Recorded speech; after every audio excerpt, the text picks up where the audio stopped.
Alrighty, everybody, welcome back to Culz Interviews. Today we got a really exciting guest, one that I'm actually really new to his work, but we got introduced thanks to our friend Mark Eddy, who you guys should know he's been on the channel. But I'm really excited to go over a host of different topics in the world of paranormal, maybe some other stuff. We'll see. But we got Maxin Furek here today. Maxim, how are you doing today? Yeah, real good, Keegan. Thank you for the invite. And Sam, great, to be talking to you. And I'm looking forward to have a nice conversation about the paranormal and cryptozoology and everything in between. Right? Yeah, we're really excited to have you. Like I said, we just got introduced to your work a couple weeks ago when we first got connected, and I'm really excited because you could cover a lot of cool topics, be it ghosts or Bigfoot. Obviously, that's your newest book out is about Bigfoot and stuff like that. But also, you've done music and other stuff, so I'm excited.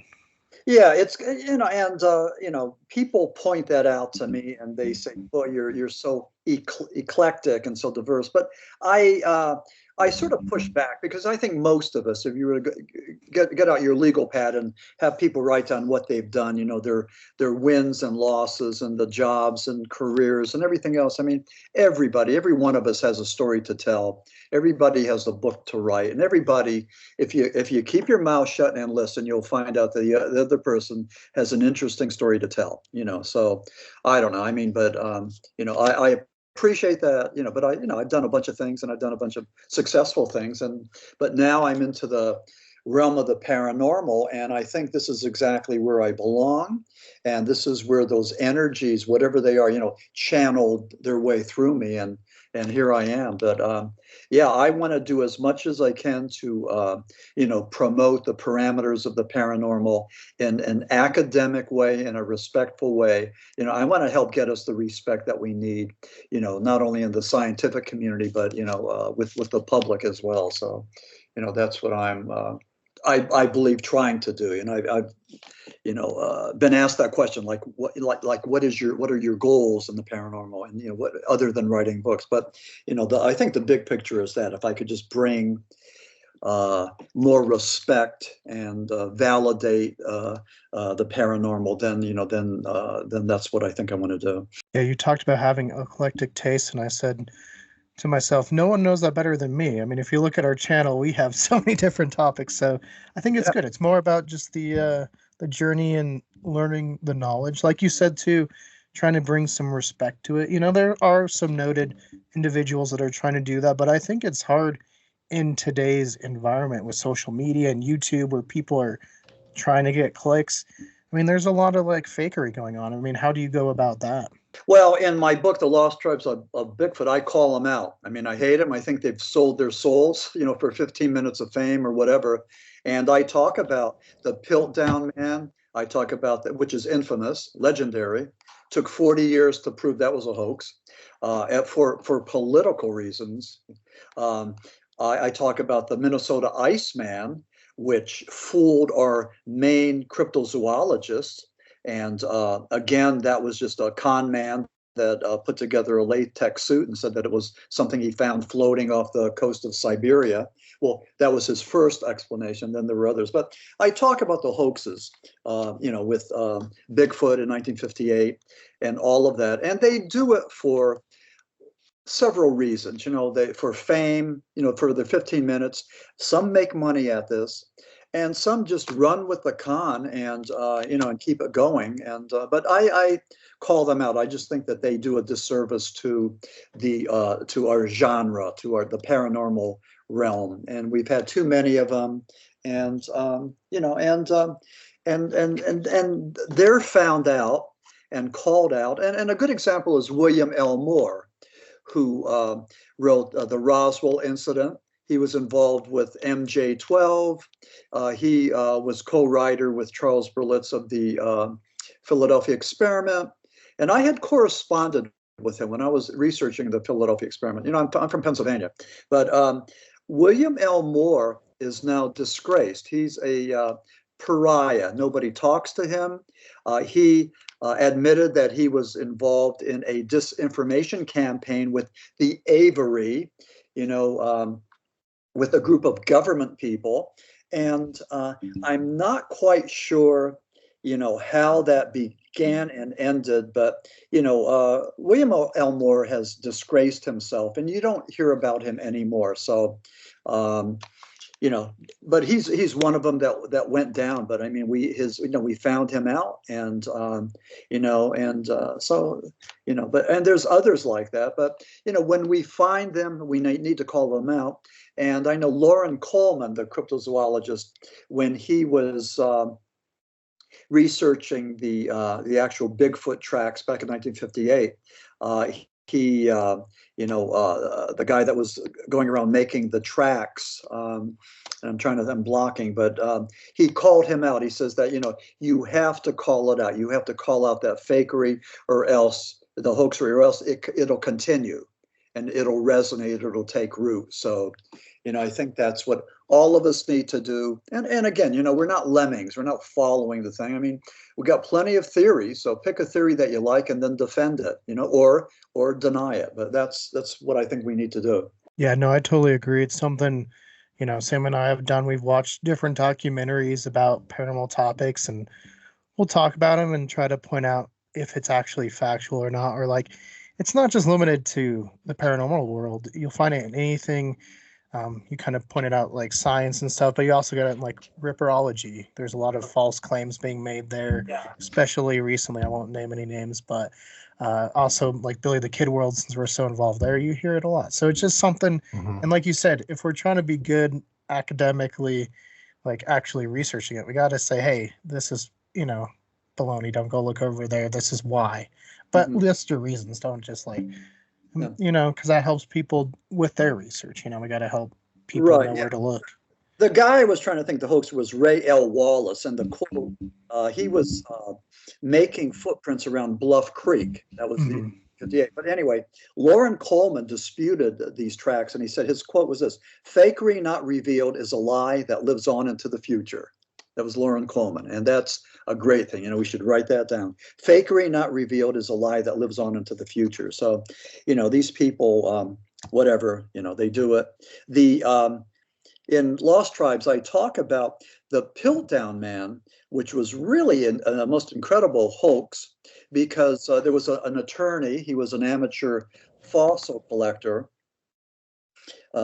Charles Dawson, and he claimed that he found the Piltdown Man, which was older than the Heidelberg Man that they discovered in Germany. So there was the race was on, who was going to have the oldest hominid, Germany or Great Britain. So the Piltdown Man was a fake. He found an old human skull. He put it together. He cobbled it together with a orangutan jaw. He filed down the teeth to make them look human. He peppered the whole thing and the dig site with iron oxide to make it look older. And then there he had the Piltdown Man.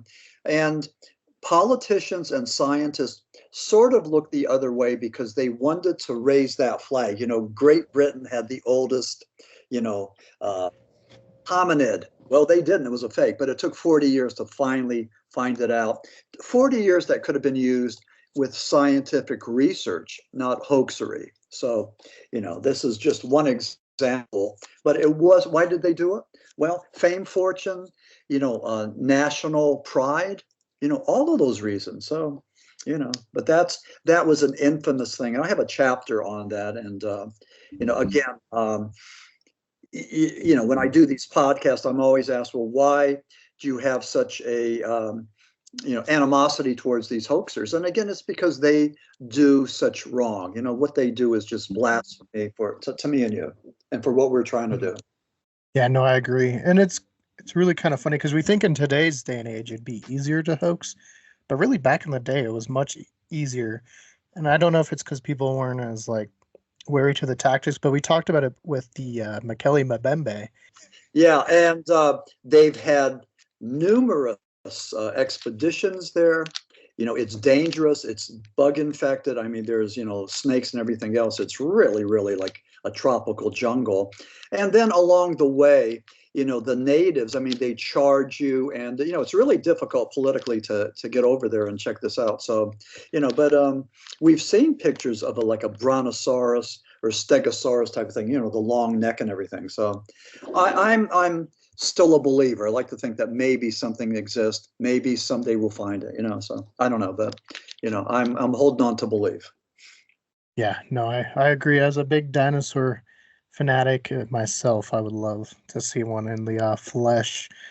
Um, well, kind of going back a little bit, uh, what kind of changed your direction? What got you into the paranormal from, reporting on music and stuff like that? Yeah, well, my day job was I was a psychologist. I was in charge of a drug and alcohol program. So I really, and I was a rock journalist. So of course, sex, drugs, and rock and roll go hand in hand in hand. And I developed a real fascination for new drugs of abuse, emerging drugs of abuse, whether they're bath salts, synthetic cannabinoids, you know, Molly, ecstasy, MDMA, you know, the designer drugs, you know, all of these things. And so I would write about them.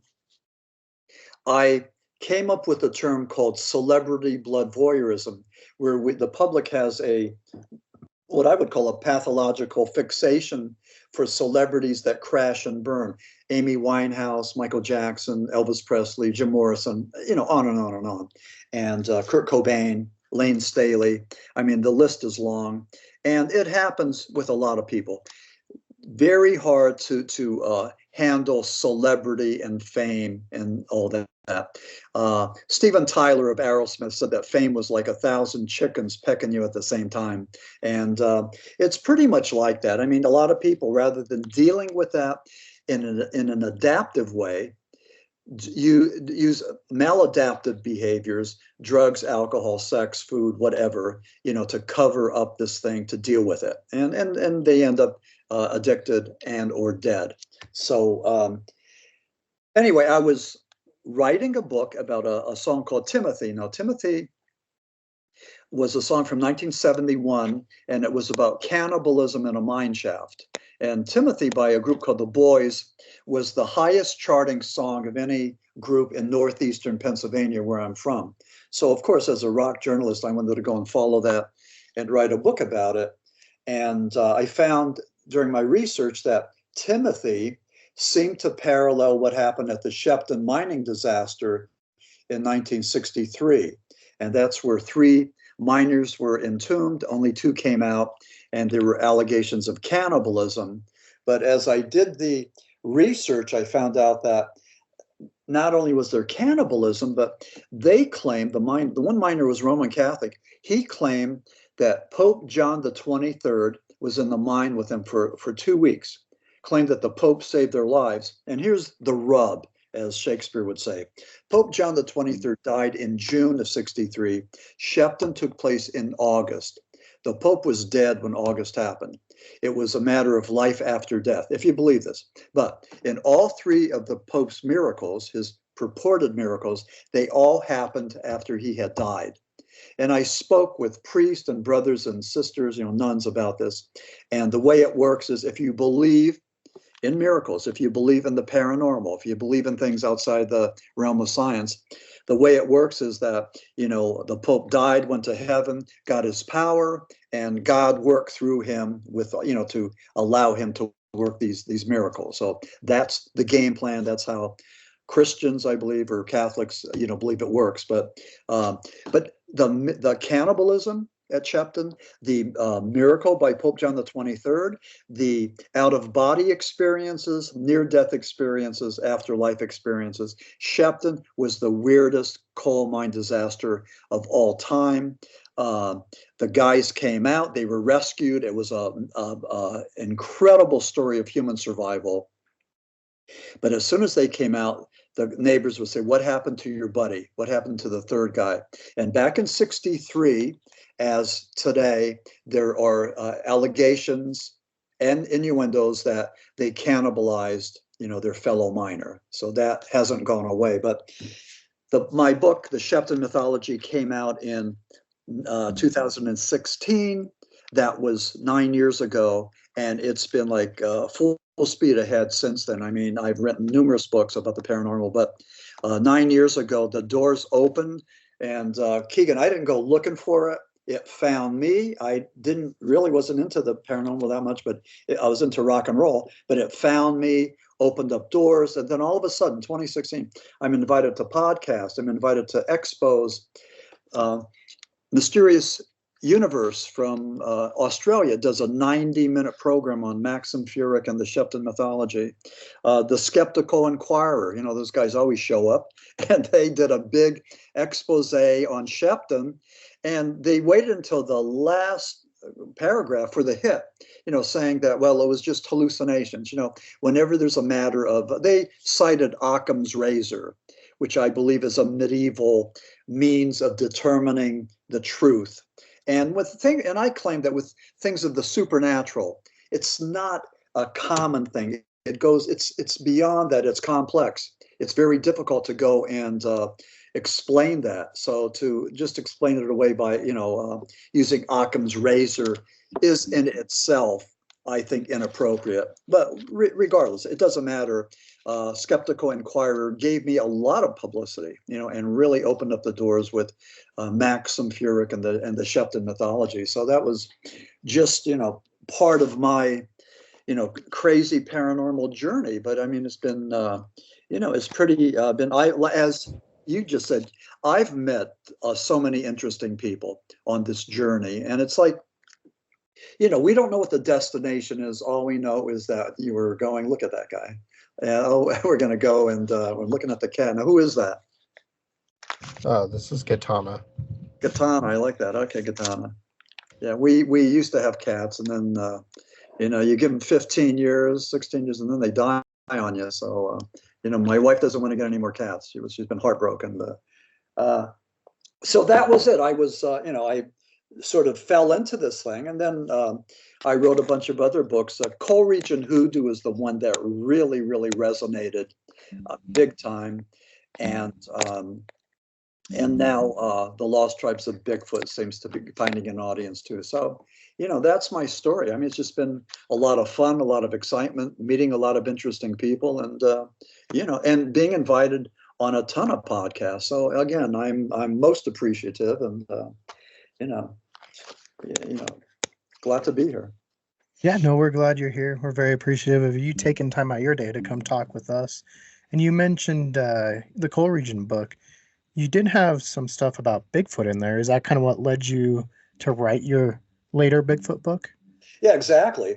Coleridge Hoodoo should have been 2 books, but I wasn't looking to make money. I wasn't looking at that. I mean, I easily could have made it part 1 and part 2, but it's a large book. It's comprehensive. I mean, I love it, and I get great reviews. But I had 2 chapters on flying saucers and 2 chapters on Bigfoot, the Bigfoot enigma and the Bigfoot hypotheses.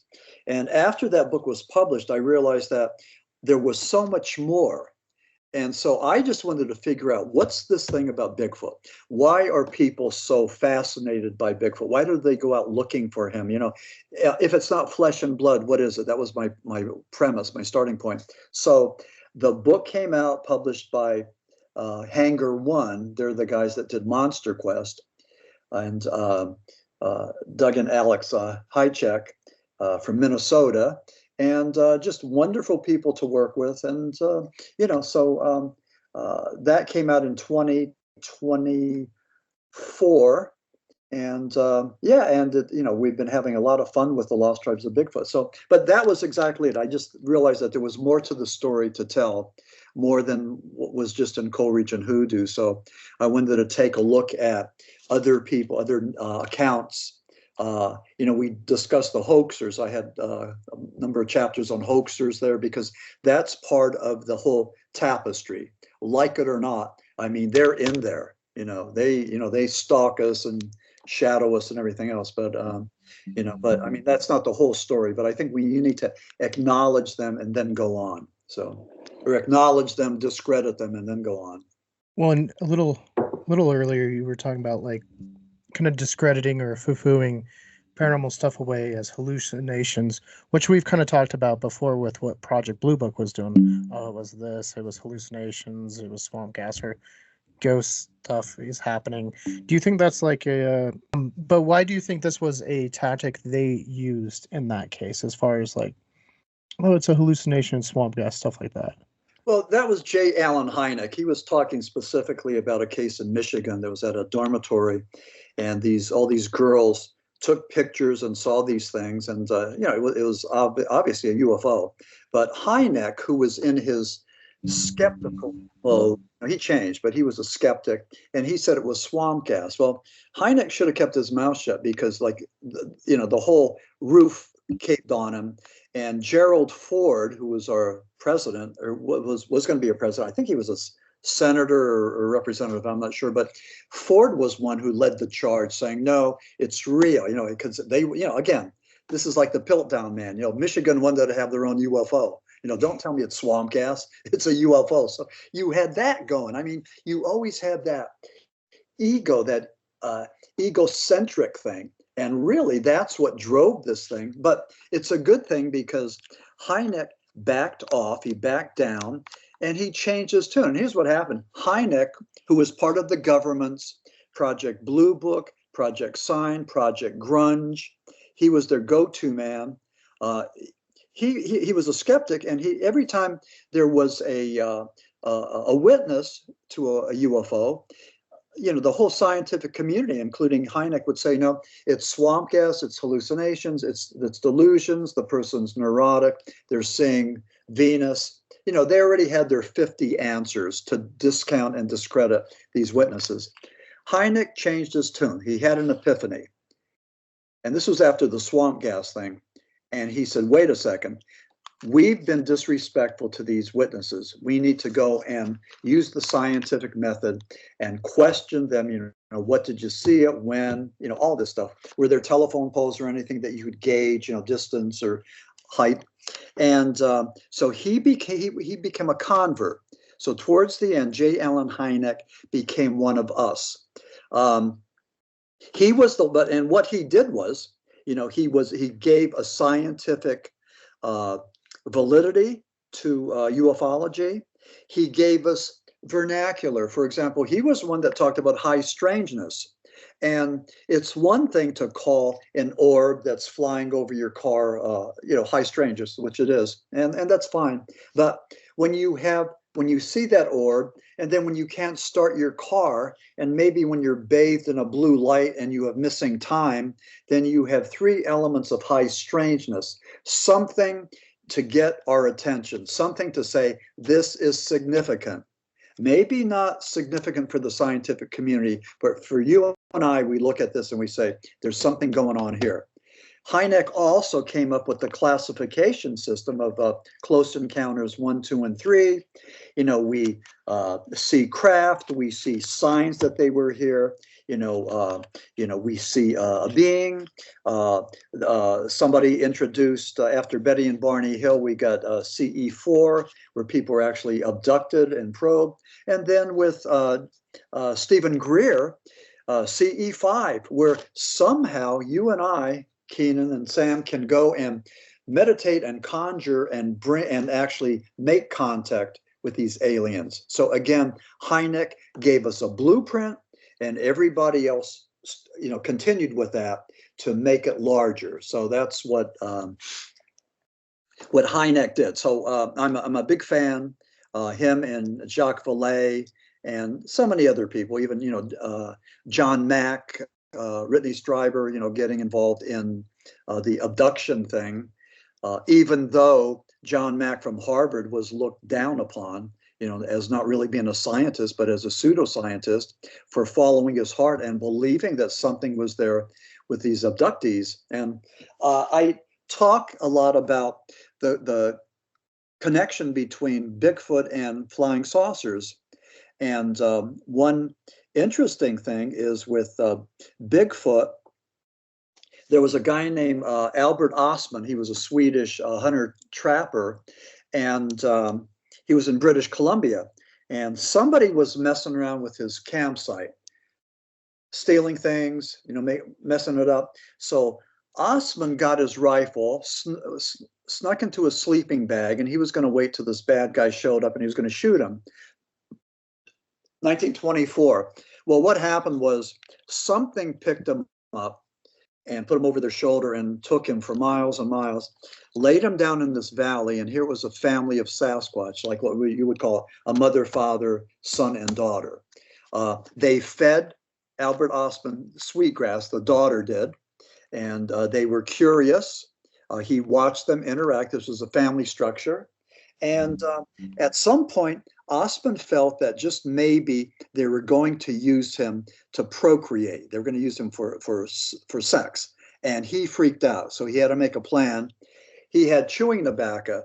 He enticed the older Sasquatch to eat the chewing tobacco, and the Sasquatch got sick. Ostman took off. Now, here's the thing. Ostman didn't talk about this. He, was looking for publicity.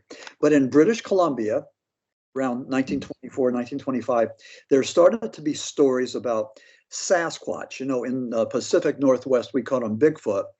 In British Columbia, it was Sasquatch, and they've been around for thousands of years, the coastal peoples. Ostman came forward and was interviewed by John Green. John Green was a British Columbia journalist, and John Green took his story, believed it was valid, and wrote it down. And what's interesting is that Albert Ostman gave his story back after 1924 without the benefit of computers and AI and microfiche and all that. He was able to go and talk about how a Sasquatch family acted.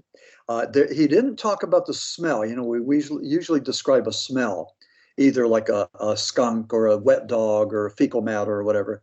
There was none of that. And so we believe, many of us believe that Sasquatch uses that smell to either warn us away, or a perfumey smell to entice us, or no smell at all. That was his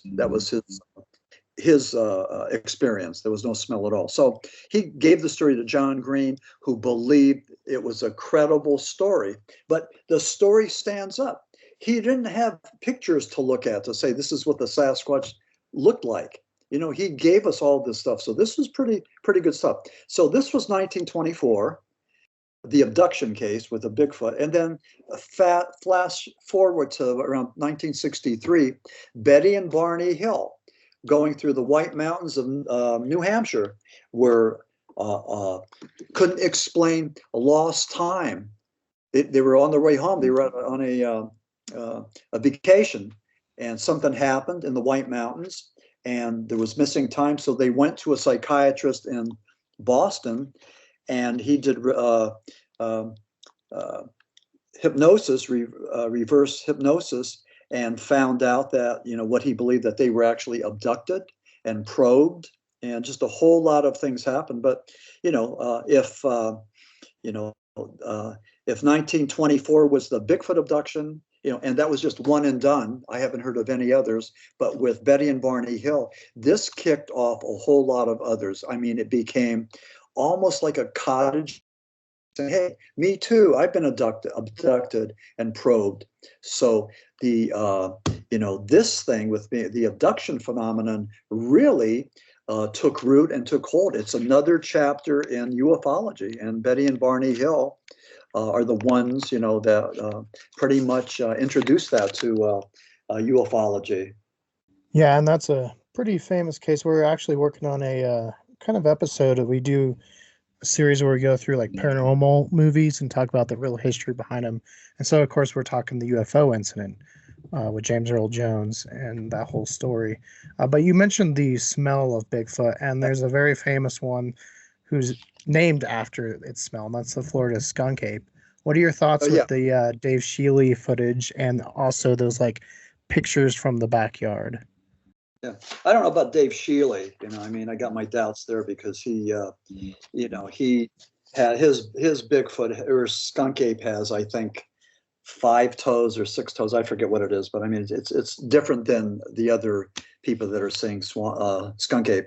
That one, I'm not sure, but all I know is that everybody interviews him. Everybody puts him on TV. He's the man, and he's there in the Everglades. Remember, that's a 16 county area from Miami, and I'm in Florida now. I'm a snowbird. I spend summers in Pennsylvania and winters down here. So when I'm in Pennsylvania, I look for Bigfoot, and when we're down in Florida, we look for skunk ape. And so far, nothing. So, but that Everglades, it's 16 counties from Miami-Dade up to Polk. So there's a lot of swamp area there for a creature to hide and not be found. Some researchers believe that the majority of sightings in Florida were in the 1970s, but because of development, and every place you look, there's another development going up or another superhighway. I mean, it's just like pretty crazy down here. But they believe that Bigfoot is going into the swamps and also maybe up into Georgia. We're chasing the skunk ape up into Georgia. So that's the thing. But that's Dave Shealy. But the other one with the, I think that was in, I want to say Sarasota, Florida. And there was an elderly couple. This is pretty interesting. And I think it was called the Mayaka ape. They had a camera, and they shot some pictures of what looked like an orangutan. So Lauren Coleman, the cryptozoologist from Portland, Maine. Yeah, Portland, Maine. Looked at it, and he thought it was either an orangutan or some sort of wild cryptid that looked like orangutan. So that was his conclusion. But the pictures were pretty good, and so I mean they're all over the internet. I know that most of the Jeff Meldrum and Coleman and Nick Redfern all included pictures of that in their books. But what's interesting, it looked like an orangutan. And one of the, I call my book The Lost Tribes of Bigfoot, because there's all these theories.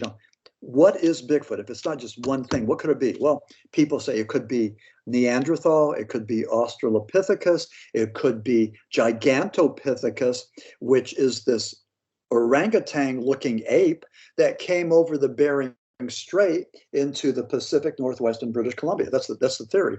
But this Mayaka ape that was there in Sarasota, that they had the pictures of, looked like an orangutan. So whatever that connection is, I don't know. But there's wild monkeys in Florida, and there's plenty of spaces for them to go and to hide. I live on the Gulf side. I live in Citrus County, and we're real close to the Green Swamp. We're real close to the Withlacoochee State Forest, and you're talking about hundreds of miles of swamp and terrain that who knows if anybody's even walked every single step of that. So there's places there where a cryptid could hide. For the non-believers who say, well, no, in this day and age with drones and everything else, nothing could hide like that. I'm not so sure. In January of this year, these oceanographers, and this isn't the same, but this is in the same ballpark. They were up there in Antarctica, and a gigantic glacier calved. It peeled off. 19 miles long. It was as big as Chicago.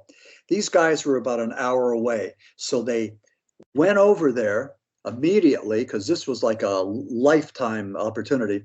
They sent not drones, but remote cameras down there, underwater cameras, to look to see if there's any life forms. Now, this glacier had been there for hundreds of years. So the question is are there any life forms there? Could anything exist? They found jellyfish that were like 3 foot across with like 13-foot tentacles. They found these creatures that they didn't even know existed, but they lived there in the dark, in the cold, for hundreds of years, maybe thousands of years, who knows? But they didn't know how they were kept alive, because there's a process called photosynthesis where things get into the water and allow life to exist. And either somehow these elements came underneath that glacier, or there was something else going on that they don't know about, something else that helped these life forms. So, I mean, this is like breaking news. This is pretty interesting stuff, So, I don't know what it's going to lead, but, again, these guys were there. It was just like they were just a wonderful opportunity. And this just happened this year. So, You could Google it. The glacier in Antarctica, and that was. I'm trying to think. I had a little note here. It was iceberg A84, the size of Chicago, broke off in the Antarctic Peninsula, and the iceberg was 19 miles long. So giant phantom jellyfish. I mean, some pretty interesting stuff. So that's, when I see stuff like this, I get excited. I mean, this is what we live for, right? This is what we're looking for. So, and I tell my fellow authors, do your due diligence and do your research and keep up on this stuff. Do your reading, research, and talk to other people. I mean, you got to, stay informed of this. So, but it's exciting stuff, and I like staying on top of it. Yeah, no, it's always exciting. It's interesting to see what is out there. We've had a lot of pretty wild animals found in our lifetime, so you never really know what's going to be out there.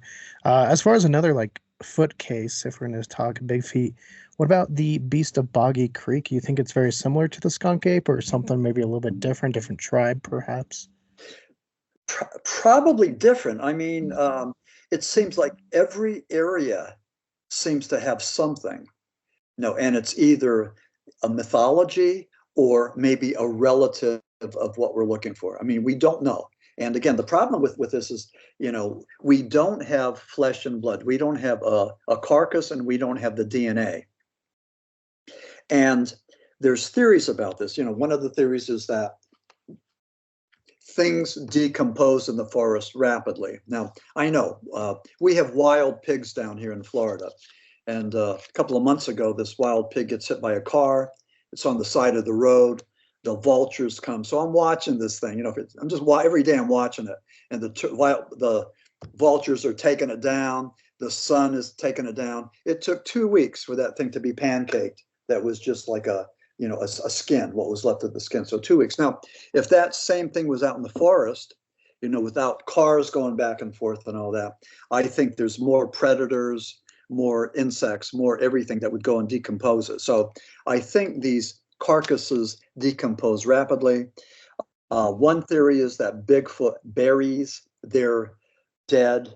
One theory is that Bigfoot is that I've heard is a cannibal. It's cannibalistic. So we don't know. But what we do know with the Sasquatchers, we have some elements of Hynek's high strangeness. We have eyewitnesses. We have the sounds. They hear these hoots and these howls, and we have those recorded. Seems to be something other than human or animal. We have the smells, whatever they may be. We have the structures, the wooden structures. We have the wood knocks.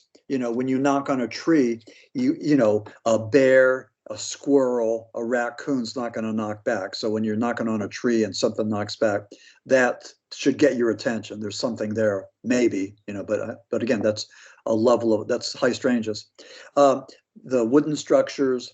The thing though that should get everybody's attention are the footprints, the cast, and they, for the most part, and Jeff Meldrum has a whole collection, a whole museum of them, probably the biggest one in the world. But they're bigger than humans. They're bigger than bear. They are the stride is something larger than what we could do or what bears could do. So that's something that you really can't ignore. However, the scientific community looks the other way because they don't have proof. They don't have proof. So I think it's worth pursuing, but my personal opinion is, again, my premise is if it's not flesh and blood, what is it? And I believe that the thing that works best is I think it's an interdimensional being. I think that there's a correlation between Bigfoot and flying saucers. I think they live in a parallel universe, a parallel dimension. I believe that they shape shift in between these portals, these other dimensions that we don't know a whole lot about. And I think the closest we've come to understanding was Albert Einstein back in the 30s that said that that with the space-time continuum, you could fold it in half, and instead of traveling millions, billions of light years from A to B. You just go from A to B right here, boom, you're there. Doesn't take a whole lot of energy and technology and everything else. But, so that's the theory that tends to make sense. Rosemary Guiley, she talked about the Rosemary Ellen Guiley talked about the bilocation or the rapid transport, that you see Bigfoot in front of you and then you see them behind you. And it's almost like they can transform from the material to the immaterial. So, or the intangible. So, Bigfoot creatures seem to have paranormal abilities. People have claimed that they communicate with Bigfoot, but it's all telepathically. People I talk to and I do a lot of podcasts, people I talk to in British Columbia claim that Bigfoot is the teacher and they're the student, claim that Bigfoot teaches them things, gives them gifts. I've been told that my fascination from Bigfoot is Bigfoot working through me. That's what I've been told. So whatever, I don't know. But so it's fascinating. It's we're trying to figure it out. The Patterson Gimlin film from 1967 is probably the holy grail. It's the best evidence that we've ever had, and that's at 67. And most legitimate primatologists, anthropologists like Jeff Meldrum, believe that this Patterson Gimlin film, this 58-second film, is legitimate, as opposed to the Colorado train Bigfoot video from 2023, I believe. The couple was celebrating their wedding anniversary, and they're going around the bend, and somebody shot this Bigfoot, looked like a Bigfoot, down in the valley next to the mountain. Now, this was crazy because this was during elk hunting season, and somebody thought that maybe this is a person wearing a ghillie suit, an outfit that you could wear in order to sneak up, like a stealth technology outfit that you could sneak up on elk or bear or whatever.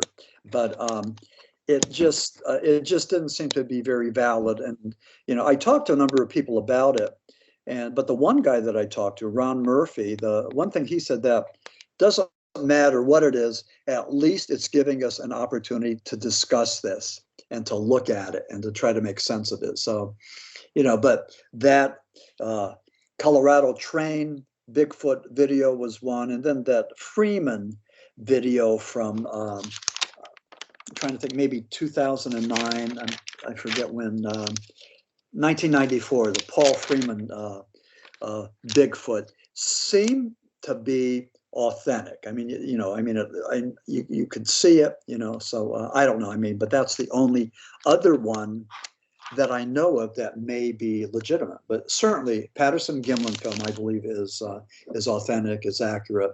It's the best thing we have.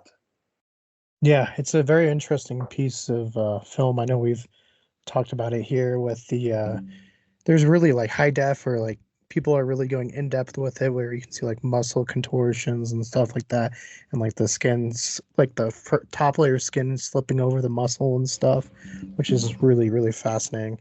You talked about interdimensional Bigfoots, and something we kind of discussed when we reviewed the Tom Burnett book on Bigfoots, but in there he correlated orbs with Bigfoot. Do you agree with that correlation there?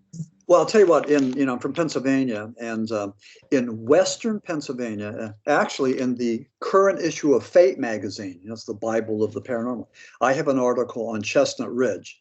And Chestnut Ridge is like the epicenter of the paranormal in Western Pennsylvania. Three counties that have the most Bigfoot and flying saucer sightings. And I use that word flying saucer. I don't like that word UAP. But when I first heard this, I just thought that this was nonsense. It makes no sense. It's too over the top, But there's a guy named Stan Gordon, and Stan Gordon is sort of like the guy who documents all this. When Pennsylvania State Police get a report about a Bigfoot, they'll say, call Stan, and they have his number there, and the people will call and report. these things. But anyway, Stan Gordon has tons of reports of Bigfoot creatures emerging from these orbs, or the orbs landing and one or two cryptids come out of it. So there seems to be a correlation between Bigfoot sightings and orbs. That lends me to believe that there's a paranormal aspect to this, and that it's some mechanism of travel, that the only thing that, again, that makes sense to me is interdimensional. And but in Western Pennsylvania, that's an epicenter. It's not just those 3 counties of Chestnut Ridge, but Greene County. And Kevin Paul, my good friend, he's a Bigfoot researcher, and he's written numerous books about Greene County, Pennsylvania, and all the weird stuff that happens there. And then in Pittsburgh, of course, in Butler County. For your listeners, I'm going to be in Butler, Pennsylvania on Saturday, April the 26th, at the 18th annual Butler Paranormal Conference. I'll be talking about the lost tribes of Bigfoot. But Butler County is the home of Evans City, where they shot what famous horror movie in 1968? Sam Keegan, you got it for 10 points. Dun dun dun dun dun dun dun dun dun dun dun. 1968. 68, yeah. Black and white. Night of the Living Dead. Night of the Living Dead. You get the 10 points. Yes. Okay. Good job. And I write in Co-Regent Hoodoo. I kick off Co-Regent Hoodoo with Night of the Living Dead. My wife, Pat, and I went up to Evans City, and the mayor, Dean Zinkon, gave us a tour of the graveyard, offered to remarry us at the Citadel, the chapel there. But I claim in my book that Night of the Living Dead wasn't so much about zombies. I mean, superficially it was, but it was about all the stuff that was happening in 1968. And let me tell you guys this, if you don't like what's happening in 2025, you should time travel back to 1968, when the North Koreans captured our Pueblo, when we had the Tet Offensive. And just to remind you, General Westmoreland during the Vietnam War said every single province in South Vietnam is secure. They had the Tet Offensive. Every single province in South Vietnam got overrun by the VC.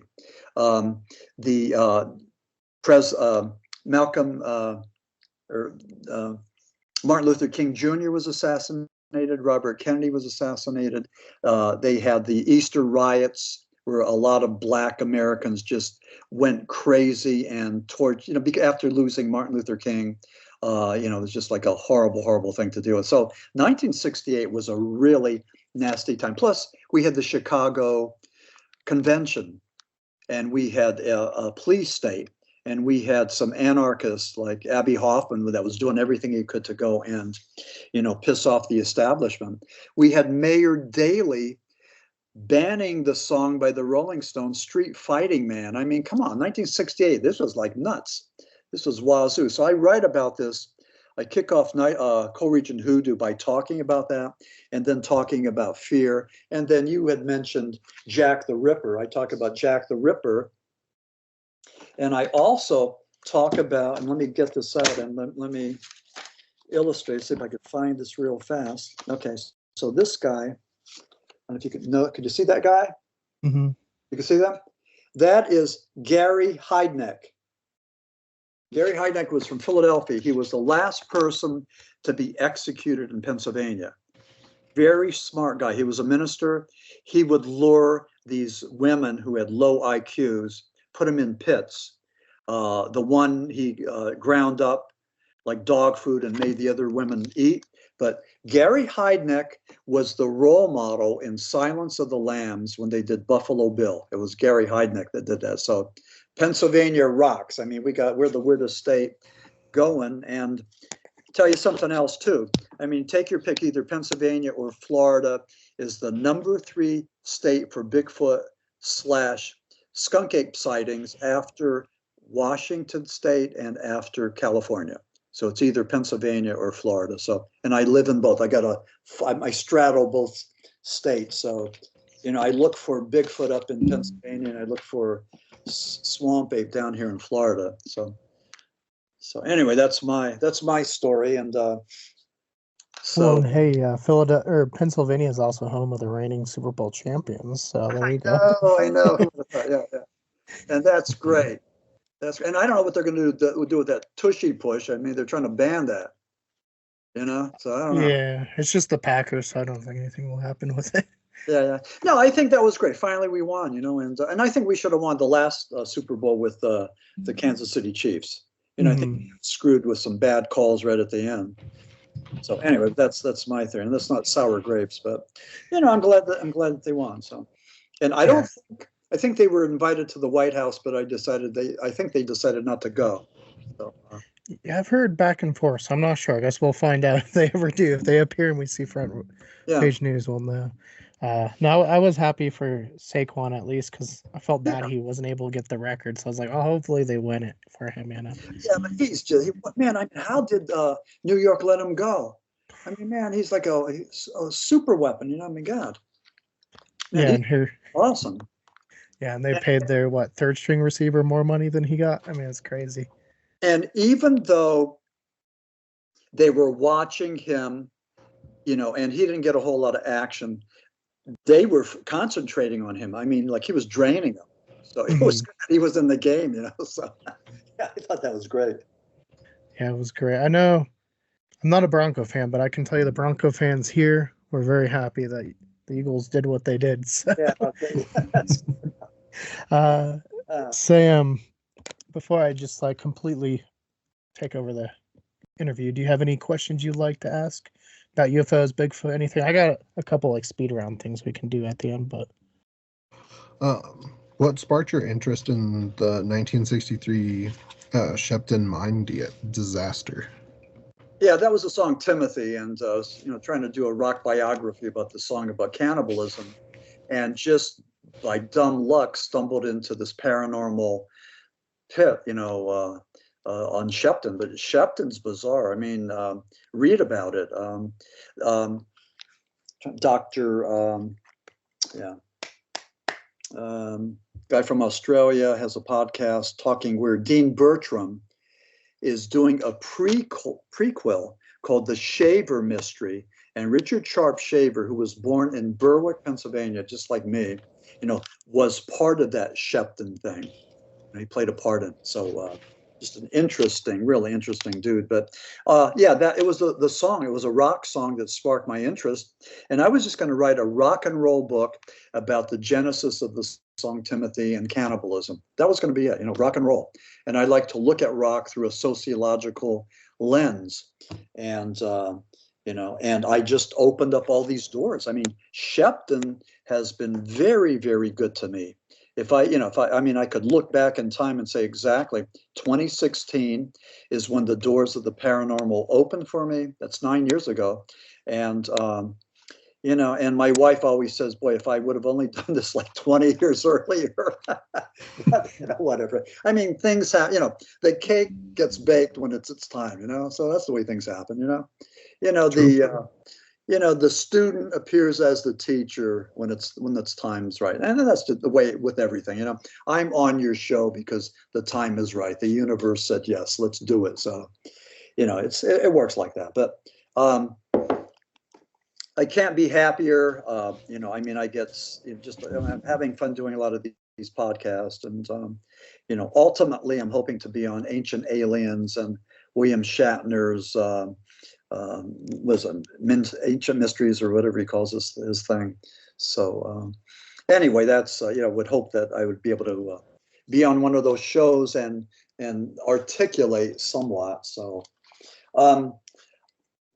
the one thing I wanted to say is we had talked about this earlier. I think we might have been off camera, but the paranormal community is pretty awesome. I can't thank everybody for their acceptance and encouragement. And the way it's been working is that people like podcasters especially will say, something, I think you would do well on John Doe's podcast. So I get hooked up with that. So it's like this mutual thing. But a lot of you podcasters, being younger than me, have almost what I would call a communal mindset. This is like, I'm an old hippie. I mean, back in the days, back in the day, you know, I mean, those were wonderful days. But just a communal thing of working together, teamwork, finding a tribe and working together for, you know, not just for survival, but just for accomplishment and everything.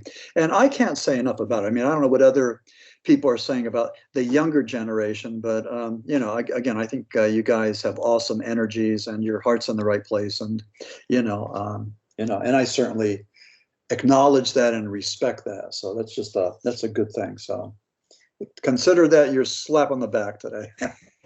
Hey, we appreciate it. You know, it has gotten a lot better. I know when we first started down this path. Oh, how long ago was that, Sam? I don't. 2007-ish. Yeah, well, 2011 for you, 2007 for us. Even the ghost community was kind of like at its throat. Like everyone kind of had their like tribal leader, I guess. Yeah, it's gotten much better. Like everyone's like, hey, if we work together, we can actually get somewhere. So I'm very excited where it's going. You know. Yeah. When the closer you get to the thing, though, I mean, you'll see some of this territory. You know, you'll see some of these guys, like it's almost like they're marking their territory. So you'll get some of that. But for the most part, I just think that most people have been very gracious and and encouraging, and that's what you need, because when something good happens, celebrate it and tell others and just share it, and just don't ignore that. I mean, things happen for a reason, and you need to celebrate those victories. Yeah, no, I agree. We gotta be there for everybody. You know, it's what we try to do, is just work with people, talk to people. That's what I love to do, is just hear different stories, because I find it very fascinating. Yeah. And so you talk to cryptozoology people, you talk to people that demonology, flying saucers, the whole thing, right?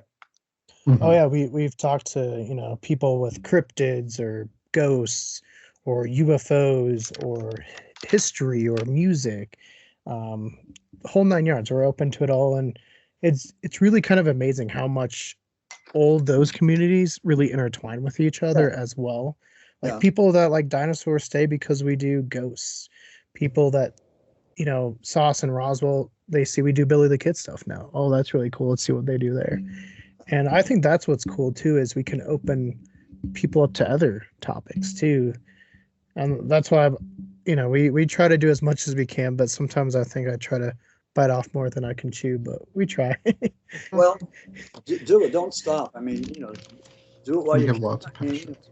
That's what we do, right? As human beings. Like we're looking, we're searching, we're trying to find answers. So what's your take on Roswell? I mean, did something happened there? Is the government hiding something? Is it that was 1947? I mean, what do you think? I mean, there's been like tons of books and movies and everything else. Mm-hmm.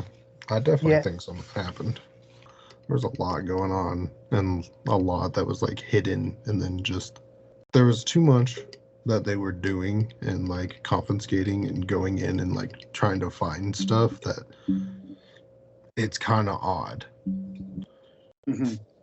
With like most other accounts, like even here in Colorado, we've had some that like they've changed the story 3 times on, saying it was different things, and it's just like, all right, this is your 3rd time saying this, like something's going on. Well, Sam, it was a super secret weather balloon. Yeah, I don't know about that. Well, we had drone hysteria too of 2024. We were going crazy on the East Coast, so nobody was telling us anything. And I mean, there were a lot of theories, but nobody knew. One theory was that terrorists stole a nuclear device from Ukraine and left it in New Jersey, and government drones were seeking it out and looking for it. And another one, there was a representative from South Carolina, and she was on the UFO committee, claimed that it could have been extraterrestrial. That's what she said. So, we don't know. I wrote letters to Marco Rubio, who was on the UFO committee at the time. Now he's Secretary of State, but he wrote me back. And, oh, really? Yeah. And my thing was this, in July of 2023, the government had a UFO hearing. congressional hearing. David Grush was there. David Grush said that he knew where the bodies were and he knew where the crafts were. And it all sounded good. And I wrote this letter to Marco Rubio and 6 other people on the committee, like Chuck Schumer. Marco was the only one who responded, but I was saying this. I was encouraging them to take it a step further, encourage David Grush to show us cards. You know where they are, you know what they are, show us. Don't just talk the talk, you know, walk the talk. And nothing's happened from July of 2023. The government did the same thing in November of 2024. They had Luis Elizondo on, same thing.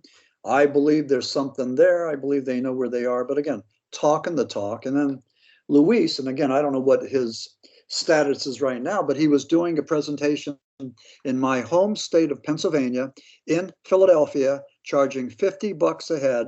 And on his slideshow, he was showing, or his PowerPoint, showing this flying saucer allegedly from Romania that seemed to be something that maybe George Adamski could have put together with the reflections of a chandelier and something else.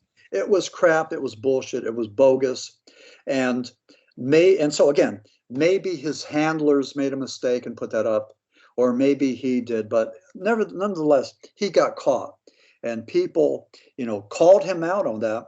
And what they did was the publisher, I guess, reversed it and thanked the public for being so diligent and being able to scrutinize this fake UFO, you know, so they're giving credit to the public for this. Well, you got caught, dude, you know, you got caught with your pants down. So, you know, so I don't know what's happening with him, but talking about scam artists and everything, George Adamski back in the 50s and 60s would use, what do you call them, those chicken incubators?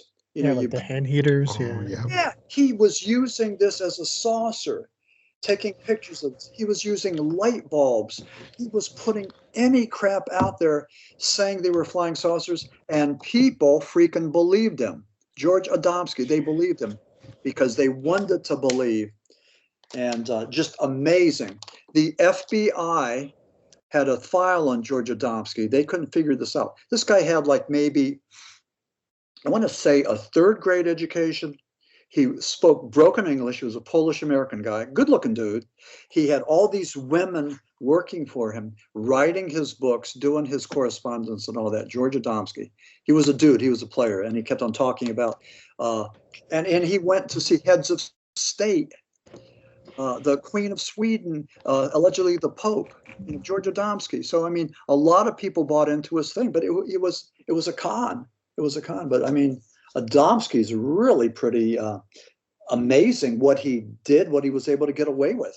You know, look up some of George Adamski's flying saucers on the internet and take a look at some of this stuff. I mean, come on, you know, like a blind man wouldn't accept that, you know, as a saucer. So.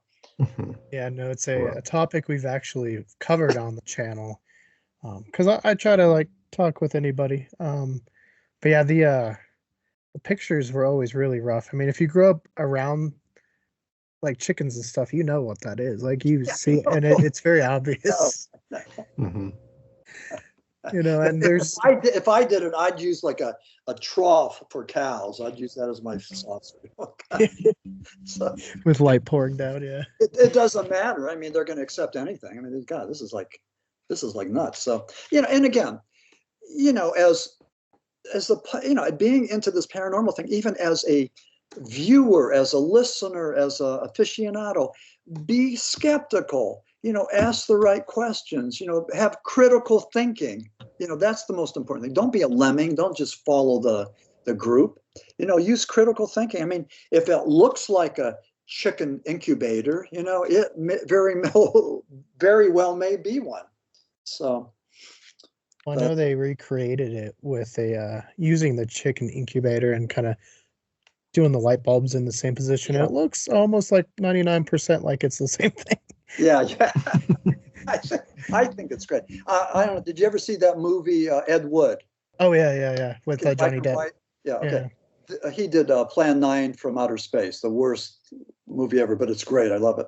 They need to do something like that, the same treatment for George Adamski, black and white. I mean, this would rock the house. I mean, this is good. The other thing too with Adamski, even though he was a scam artist, he was part of the New Age. He was like a New Age priest. And he said that, that the Space Brothers were warning us about these nuclear bombs, and we better pull back or we're going to destroy the world. So Adamski's aliens, the people from Venus that he was hanging out with, he said, we're warning us about self-destruction. So he gave us a message of peace. And, overall, he did something for the good of the order. Even though he was a scam artist, he did give us that, which is pretty amazing. Again, he's part of the UFO tapestry. He's an important part of the UFO tapestry. So, yeah, I like George Adamski. Right. That was actually one of my my questions I was going to ask. Oh, another one I wanted to ask, not UFO but ghost related, is Ed and Lorraine Warren. Oh yeah. What are your thoughts with them? Because I know you have some stories there because you've talked to them, right? Or you talked to them. Yeah, they were my friends. Yeah. Mm-hmm. I met them in 1988, and they were on a 15-city book tour for the book The Haunted. Back home in Pennsylvania, there's a thing called the Schmerl Haunting, and it was a house that was just like the Amityville Horror. All the things you would expect in a haunted house, the horrible smells, the profanities etched into a mirror. The collie was levitated and thrown across the room. Screams, profanities. Jack Schmerl claimed that he was raped by a female demon, a succubus. And so they brought in priests to spend the night and see what was going on. They brought in exorcists, couldn't do the job. They brought in Ed and Lorraine Warren, who co-wrote the book with Jack Curran, who worked with at the Sunday Independent as I did. So nobody could go and cleanse the house. So they brought in Father Treebolt, and Father Treebolt from New York State came down and had to do 4 exorcisms before he was able to cleanse the house, chase away the spirits. But I hung out with Ed and Lorraine. I kept in touch with them. I took some really great shots of them. And in the beginning of Co-Region Hoodoo, yeah, absolutely. There's Ed and Lorraine as they looked in 1988. Can you see that? Yep. Mm-hmm. Yeah, that's a great shot. So that, anyway, stayed in touch with them. But I would ask Ed, they were Roman Catholics from Connecticut. And I would say, Ed, how did you do battle with these demons? And Ed would go and invoke the spirit of Padre Pio and Saint Michael the Archangel and Jesus Christ and do battle with these demons. And, I believe in a demonic world. I believe the devil's real. I believe evil exists, all of that. A lot of people think it's old-fashioned, archaic thinking, that it's just what the church did back in the old days to scare us. If you don't go to church, the devil's going to get you, stuff like that. Well, I believe it's true. And, I've talked to plenty of people about this. And again, I've been warned, don't get too close to the flame. And I don't. I do this as an academic. I don't get too close because I think I'm too vulnerable. And, I'm not going to go down that pit, down that rabbit hole. So I also warn people to think twice about fortune tellers, tarot cards, Ouija boards, seances, all that. That could lead to, dark places. And in that same token, I know all these people the ghost hunters that are going with their little spirit boxes and going into former mental institutions or prisons looking for the demons. Well, keep on looking, my friend, because at some point you're going to find that demon because the demon's looking for you. So, but I mean, there's a lot of young people that are going in there, maybe not realizing, what could possibly happen. So, I mean, I just think there's a lot of naive people that are, looking for these demons. What are your thoughts about that? As far as demons or like ghost hunting? No, as far as people doing this foolishly, about being naive, not realizing that there may be, as I contend, dangers there. Oh yeah, I mean we've dealt with cases like that. We had one because we do ghost hunting, not a ton, but everyone's it's hard to get into places, So we do it when we can, and you got to have more proof. I don't know. That's a separate conversation there, but we had one here in Castle Rock where these kids had done an Ouija board, and something followed them home because they did it in a forest. And they were doing all this weird stuff, like their personalities changed, things were happening in their house, and they're like, Mom called. She didn't want them to be on camera or her to be on camera, but she would show us where it happened, and we found where they had buried the Ouija board, and we moved it, got rid of it. Yeah, I mean, it definitely happens. Another thing is, there's another case in Colorado, and it's called Third Bridge, but the main haunting there now is people going out looking for this haunting, which wasn't really even a haunting. It was the oil rigs and the sounds, because they're far enough away underneath the bridge, it sounds like drums, but they're being reckless, driving really fast, and they crashed and died and became part of the story. Oh yeah, okay. Going to it, Yeah. So there's a lot of just dangerous stuff that you could run into, be it supernatural or just normal natural things you got to be careful of, Listen, going totally off the topic, I was messing around with these ring lights, and I think this is better, less glare, right? Yeah, it looks good. Yeah. Yeah. Okay, so I'm just pointing this towards you guys. Okay, good. Okay. Yeah, well, so if any of your listeners are interested in purchasing any of my books, I'd like to tell them that they could either get them on Amazon. And again, my name is Maxin Furek, Furek. The Lost Tribes of Bigfoot, Co-Region Hoodoo, Flying Saucer Esoteric, and Shepton, the Myth, Miracle, and Music. Those are my paranormal books. And also I have a website. It's www.maximfurek.com. And if you're interested in an autographed copy, contact me and we could make something happen. I'll give you, I could give you a price better than Jeff Bezos with Amazon. And the other thing I want to say this, I say this a lot, but don't give Jeff Bezos and Amazon your money. He doesn't need it. He's a billionaire. Support local libraries, local bookstores, and local authors. Support people like me. We're the ones who are out there in the trenches, trying to cover our cost and pay our publishers back. So consider that, and that's pretty much the way it is. And if not, it's just it's the little guy versus corporate America. So that's the way I look at it. There's a war going on, and you got to pick your side. So.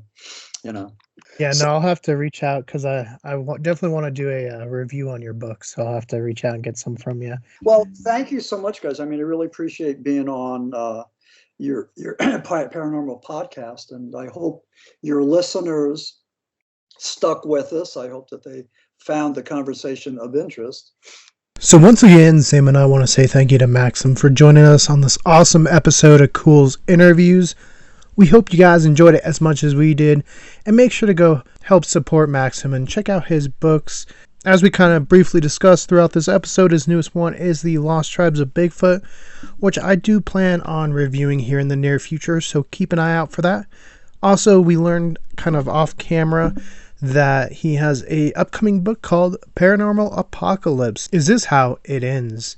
So at least kind of what we can see, at least from the cover here, it looks pretty interesting. I'm pretty intrigued to see what that one's about. So definitely we'll be having him back on to talk maybe more Lost Tribes of the Bigfoot, as well as Paranormal Apocalypse once that one comes out. But until next time, guys, for more Culz Interviews, click that link to your left. For more about us here at Culz Paranormal, click that link to your right.